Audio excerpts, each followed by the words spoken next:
কেমন করে প্রশংসা করবে, এমন শব্দ করে দিয়ে চাইবে যেই কথাটা বললে আমি আল্লাহ তা কবুল করে নিব, এমন প্রশংসা করবে যেমন করে প্রশংসা করলে আমি আল্লাহ তার প্রশংসাটাকে কবুল করে নিব। আল্লাহ কেমন করে প্রশংসা করবে, কেমন করে প্রশংসা করবে? কোরআন শরীফের আয়াত অবতীর্ণ হলো, আল্লাহ তাআলা সূরা ফাতিহা অবতীর্ণ করলেন, সূরা ফাতিহা অবতীর্ণ করে বলে দিলেন ও সূরা ফাতিহা এটা হচ্ছে আল্লাহর বাণী। সূরা ফাতিহা আল্লাহর বাণী কি বাণী না? আল্লাহর বাণী সূরা ফাতিহা। বিশেষ দলিল বক্তব্য দেওয়ার জন্য আমাদের মঞ্চে যোগ্যতম মুফতি অবস্থান করছেন। আমি বিশেষ ফতোয়া ফরজ দিতে যাব না, আলোচক হিসাবে যেই সাবজেক্ট ম্যাটারটা আমাকে দেওয়া হয়েছে বিজ্ঞান, দর্শন, কোরআন, এর উপরেই যথাকিঞ্চিত আলোচনা আমি রাখতেছি।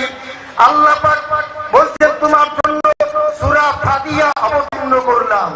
সূরা ফাতিহাটা আল্লাহর বাণী কি বাণী না ভাই? আল্লাহর বাণী। আচ্ছা, আল্লাহর বাণী যদি হয় 1 মিনিট।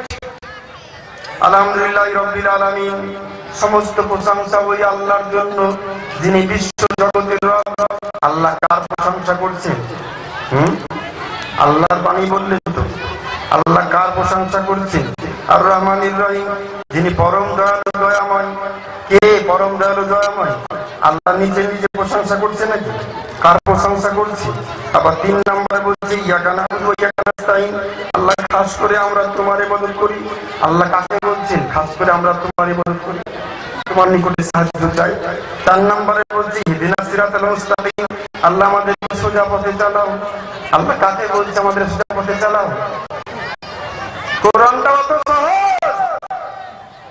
আজকের দিনে কোরআন হাদিস যেন আমাদের মধ্যে কিছু সংখ্যক ব্যক্তির নিকটে একেবারে সহজ সরল মুখের যাত্রা যেন তৈরি হয়েছে। গত সম্ভাব্য শনিবারের দিন আপনাদের এলাকায় কোন একটা জায়গায় সভা করতে আসলাম। আমি বিতর্কিত আলোচনা কোনো মঞ্চে করি না, ওটা প্রথমেই বলেছি। আমার আকীদা সেটা আমি বলি। নামাজ পড়বো, মাগরিবের আযান হয়ে গিয়েছে, ব্যাগপত্র রাখলাম, ওযু করলাম, নামাজ পড়তে গেলাম, আল্লাহু আকবার, নামাজ শুরু করেছি, দ্বিতীয় কাতারে দাঁড়িয়ে আছি। দেখছি আমার ডান দিকে বাম দিকে দুটো ছেলে, ইও বলছে আলহামদুলিল্লাহ রাব্বিল আলামিন, ইমাম সাহেব বলছে আলহামদুলিল্লাহ রাব্বিল আলামিন, ইও বলছে আলহামদুলিল্লাহ রাব্বিল আলামিন, ইও বলছে আলহামদুলিল্লাহ রাব্বিল আলামিন। দুজনাই জোরে জোরে পড়ছে। আমি ভাবলাম ব্যাপারটা কি? ছেলেটাকে নতুন নামাজ নাকি? এভাবে ছেলেটা ইমাম সাহেব পড়ছে, ইও পড়ছে কেন ভাই? ওই তার পূর্বে আমি কোনোদিন শুনিনি এরকম অবস্থা। আমাকে ইমাম সাহেব বলছে, নামাজ শেষ করে বলছে, হুজুর, গ্রামের লোক বলছে, হুজুর একটা মশলা আপনি বলবেন। আচ্ছা, নামাজ শেষ করতে গেলে এই সালাম ফিরাতে হবে 2 দিকে না 1 দিকে? আমি বললাম এই তো কঠিন কথা। সারা জীবন কোরআন হাদিসের আলো গোটা পৃথিবীর মুসলমান ডান দিকে বাম দিকে সালাম ফিরিয়ে নামাজ পড়ায়, আপনি কেমন কথা বলছেন? বলে আমাদের ইমাম সাহেব বলেছে যে 1 দিকের বেশি সালাম ফিরা যাবে না, হাদিসে ওটাই লেখা আছে। আমি বললাম আর কত বন্ধ করবে রে, আর কত বন্ধ করবে? এটা বন্ধ করতে করতে এবার বলছে 1 দিকে সালাম ফিরাতে, আর 1 দিকে সালাম ফিরা যাবে না। ইমাম সাহেব, আচ্ছা আপনি কেমন কথা বলেছেন সালাম ফিরার কথা? বলে হুজুর হাদিসে তো ওটাই লেখা আছে। আমি 23 বছর নামাজ পড়াচ্ছি মসজিদে হুজুর, আমি মশলাটা কোনোদিন ভালো করে দেখিনি। এই গত কয়েকদিন আগে ভালো করে রাত্রে পড়তে পড়তে দেখলাম হাদিসে 1 বছর শব্দ আছে সালাম ফিরিয়ে নামাজ শেষ করো। আচ্ছা, সালাম না ফিরালে নামাজ কি শেষ করা যাবে না? বলবি সাহেব যে ওটা তো জানা নাই। আমরা নামাজ পড়তে পড়তে আপনি একবার যদি মুখ দিয়ে বলে দেন সালার বাটা সালা, আপনার নামাজ এমনি ভেঙে যাবে, সালাম পড়তে হবে। কোনো ভাষা মুখ দিয়ে বললে শেষ। কিন্তু সুন্নাতে মুস্তাফা সুন্নাতে সাহাবা হচ্ছে আসসালামু আলাইকুম বলে সালামটা দেওয়া শেষ করা। আপনি একবার বলছেন কেন? বলে হুজুর একবারই তো লেখা আছে। আমি বললাম এই তো কঠিন কথা। আপনার ছেলেকে বললে বাবা আমার চটিটা নিয়ে আয়, তো চটি 1 বছর না বহু বছর? বলে 2 বছর। তো আপনার ছেলে একটা চটি নিয়ে আসবে না 2টো চটি নিয়ে আসবে? 2টো নিয়ে আসবে কেন? আপনি যে বলছেন যে একটা চটিটা নিয়ে আয়, চটিটা নিয়ে আয়। চোখটা খারাপ হয়েছে, চোখটা 1 বছর না বহু বছর? বলে 1 বছর। চোখটা খারাপ হয়েছে মানে আমি কি বুঝবো? 2 চোখ খারাপ হয়েছে না 1 চোখ খারাপ হয়েছে? 2 চোখ খারাপ হয়েছে বুঝবো। আর কত বন্ধ করবেন, এত সহজ সরল মশলা বুঝেন না আপনি। সালাম বলতে একদিকে সালাম দিয়ে নামাজ পড়াতে হবে। আচ্ছা, আমি একটু টু দি পয়েন্ট নেক্সট একটা কথা শুরু করে দিই। ব্রাদার আমি ইসলাম বলতেছিলাম, ছেলেগুলোকে নামাজ শেষ করে বলছি, আচ্ছা বাবা তোমরা নতুন নামাজ নাকি বাবা? আমাকে বলছে, জানে না তারা আমি প্রধান বক্তা বলে, আমাকে বলছে আপনি রাস্তা ঘোরা মুরব্বী নাকি? কেমন কথা কিন্তু বুঝতে পারলাম না। আপনি বুখারি পড়েননি? বললাম আলহামদুলিল্লাহ, তোমার বুখারি পড়া হয়ে গেছে বাবা? বলে হ্যাঁ, বুখারি দুটো খতম হয়ে গেছে। 20 বছর মন্দির পড়েছিল, বুখারি দাওরায় 2 বার খতম করে দিয়েছো। যাক, ভালো সংবাদ, বুখারি শেষ করে দিয়েছো। আর তুমি তারা তো বুখারি থেকে খালি পড়েছে, ওলামায়ে কেরাম বুখারি পড়েছে। কোরআনটা কেমন বিশ্ববিজ্ঞানী, বিশ্ব দার্শনিক নবী মুহাম্মদুর রাসূলুল্লাহ সাল্লাল্লাহু আলাইহি ওয়াসাল্লাম বলেছেন, ইন্নাল কুরআনা বাহরুন, কোরআন হচ্ছে মহাসমুদ্র। কোরআন মহাসমুদ্র। পৃথিবীর স্বনামধন্য একজন বিজ্ঞানী যার নাম স্যার আইজাক নিউটন, অনেক উচ্চ শিক্ষিত ব্যক্তি এখানে অবস্থান করছেন। আমি মনে করছি স্যার আইজাক নিউটন, যিনি আপনার জন্মসূত্রে একজন মুসলিম ব্যক্তি ছিলেন, জন্মসূত্রের নামটা ছিল ইসহাক। 17 বছর বয়সে উচ্চ শিক্ষা লাভের জন্য মাতৃভূমি ত্যাগ করে আপনার ইউরোপ মহাদেশে পাড়ি দেন। মাতৃভূমির ভাষা ছিল ফার্সি ভাষা, পারস্য দেশের নাগরিক ছিলেন। শিক্ষা লাভের জন্য গেলেন ইউরোপে, ওই দেশের ভাষা ছিল আপনার ইংরেজি ভাষা। ইসহাক শব্দটা বলতে ওই দেশের মানুষের মুখ দিয়ে অস্পষ্ট ভাব আপনার মনে হচ্ছিল, স্পষ্ট বের হতো না। তাই নামটাকে চেঞ্জ করে নামটা রাখা হলো আইজাক। নাম ছিল ইসহাক। মায়ের অসুস্থতার কারণে মা প্রসব যন্ত্রণায় ছটফট আরম্ভ করেছেন। রক্ত আপনার জল আপনার নেমে গিয়েছে। আভিজাত্য পরিবারের বৌমা হিসাবে চিকিৎসা কেন্দ্রে ভর্তি করা হয়েছে। ওনার জীবনী প্রাপ্তি করা হলো। চিকিৎসা করে ডাক্তারবাবু বললেন, আচ্ছা আপনারা কি নিবেন, বাচ্চা নিবেন না বাচ্চার মাকে নিবেন? কোন গার্জেন আমরা বলি যে বাচ্চা নিব, বাচ্চার মা মরে যাচ্ছে মরে যাক, আমরা সেটা ভালো করে করি। আভিজাত্য পরিবার ফ্যামিলি বললেন, সেবা কেন্দ্রে গিয়ে চিকিৎসা হলো। বাচ্চাটা পরিশেষে ডাক্তারবাবু মায়ের সেবা আপনার শুরু করলেন। মায়েদের জন্য বড় সংকট কাল হচ্ছে বাচ্চা প্রসবের কাল। একটু শুধু ঝলকটা আপনার উদ্দেশ্যে আমি দিব, একটু অল্পখানি আপনার ঝলকটা দিব। স্যার আইজাক নিউটন আপনার ওনাকে মায়ের পেট থেকে ভূমিষ্ঠ হয়েছেন। ডাক্তার বলেছেন মৃত্যু পাচ্ছে। পরিশেষে আপনার কি আছে, নার্স সেবিকা দাঁড়িয়ে আছে, যেখানে লেবার রুম। লেবার যেই সময়ে মক্কার মাটিতে কোন ঘরে কোন পরিবারে কন্যা সন্তান জন্ম হলে যাকে তোমরা হত্যা করেছো, জবাই করেছো, 3 দিনের বাচ্চা 4 দিনের বাচ্চা মায়ের কোল থেকে ছিনিয়ে নিয়ে কন্যা সন্তান জন্ম দেওয়ার জন্য অনেক বাচ্চাকে আপনার কতল করেছে, জবাই করেছে। অজ্ঞ যুগে আপনার করুণ কাহিনী। কোন মেয়ের যখন পেটে বাচ্চা এসেছে, বাড়ি বাড়ি চিরুনি তল্লাশি করা হয়েছে। আপনার বাচ্চা প্রসব হয়েছে, পাড়ায় পাড়ায় জাল্লাত বাহিনী ঘুরেছে। যখন জিজ্ঞেস করেছে বাড়িতে কি আছো, আছি বলুন কে? আমরা জাল্লাত। কি সংবাদ? বাইরে বেরিয়ে এসো। বাচ্চা হয়েছে কার? বলে আমার বাচ্চা হয়েছে। হায়রে মা, অনেক মেয়ের বাচ্চা হয়েছে কন্যা সন্তান, কিন্তু বাচ্চার ভালোবাসায় মা সন্তানকে যত ভালোবাসতে পারে পৃথিবীর কোনো ভালোবাসা নেই যেই ভালোবাসা মায়ের সঙ্গে সন্তানের ভালোবাসা থেকে আপনার কোনো মাপকাঠি থাকতে পারে।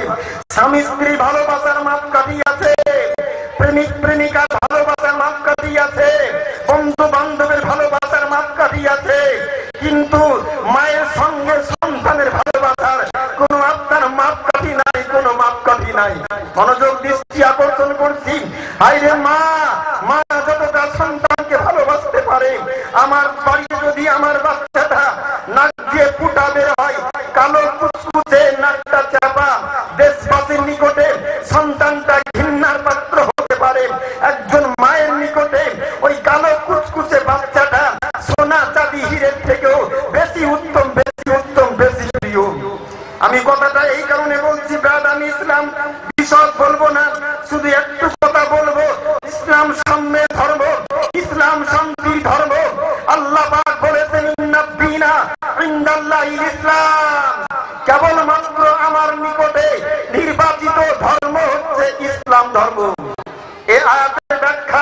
বাংলা ভাষায় বিভিন্ন লেখক লেখিকা লিখেছেন, বিভিন্ন লেখক আপনার অর্থ আপনার করেছে, ভুল অর্থ করেছে।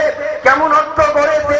যে নিশ্চয় বলেছে কি ইন্নাদ্দীনা ইনদাল্লাহিল ইসলাম, ধর্মের মধ্যে সব থেকে উত্তম ধর্ম ইসলাম ধর্ম। আমি বলবো এই অর্থটা যে বা যিনি করেছে সম্পূর্ণ কোরআনের ভুল অর্থ করেছে। বলে কেমন করে? মায়েদের সম্মান ইজ্জত পৃথিবীর মাটিতে ইসলাম যে মায়েদের সম্মান দিয়েছে, নারীর অধিকার ইসলাম যা দিয়েছে কোন জাতি দিতে পারেনি, কিয়ামতের সকাল পর্যন্ত দিতে পারবে না, পারবে না, পারবে না। কেউ এত সম্মান দিতে পারবে না। নবী আমার ইসলাম প্রচারকালে তাই বললেন মক্কাবাসীর দিকে লক্ষ্য করে, হে কুরাইশবাসী, হে মক্কাবাসী, কর্ণকর ভালো করে কান দিয়ে শুনে নাও।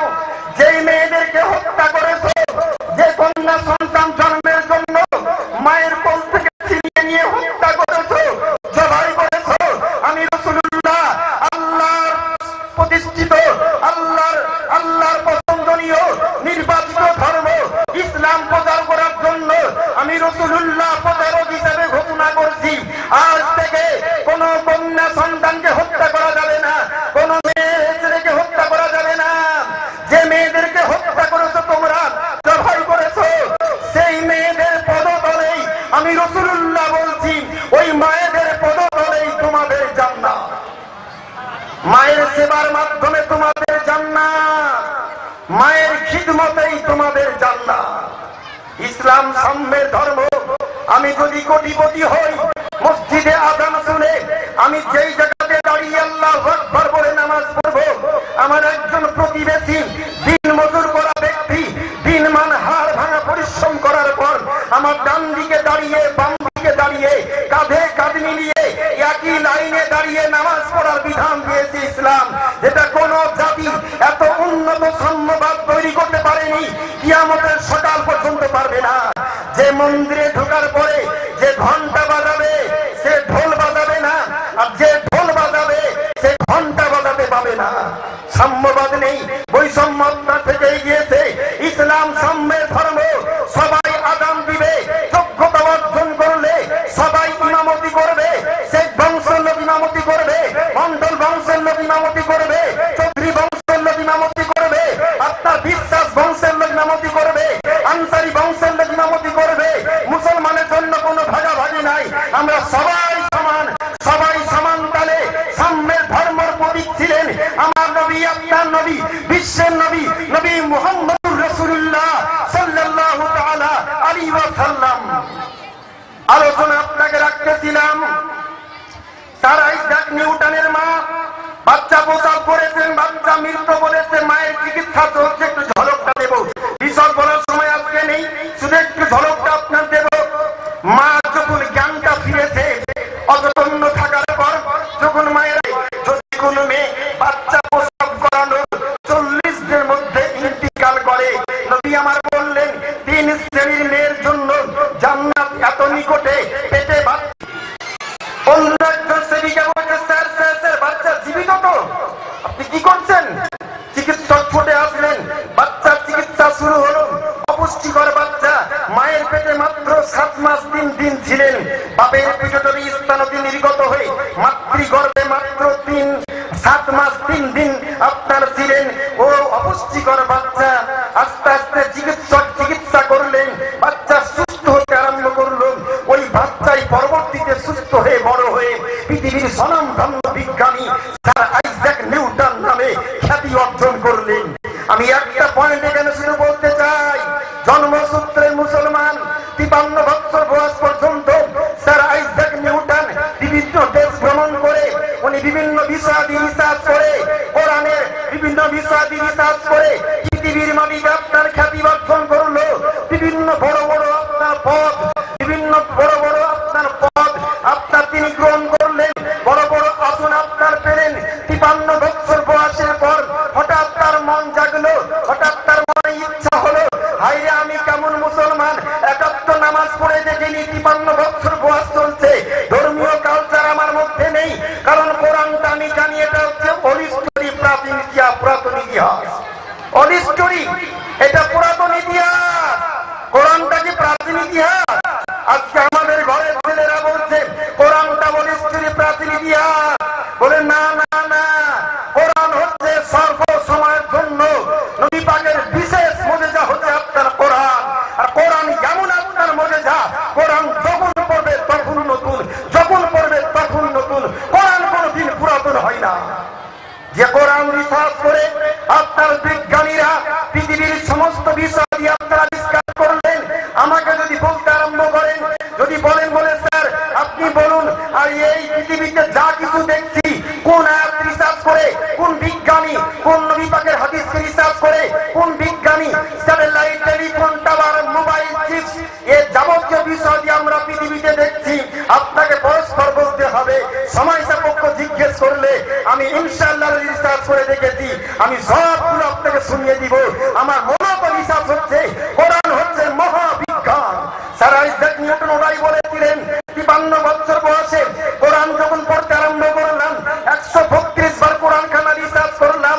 রিসার্চ করার পরে আমি এটাই বুঝে পেলাম, এটাই আমি বুঝলাম, কোরআনটাকে পৃথিবীর মধ্যে সব থেকে গভীরতম সাগর হচ্ছে প্রশান্ত মহাসাগর, আটলান্টিক মহাসাগর।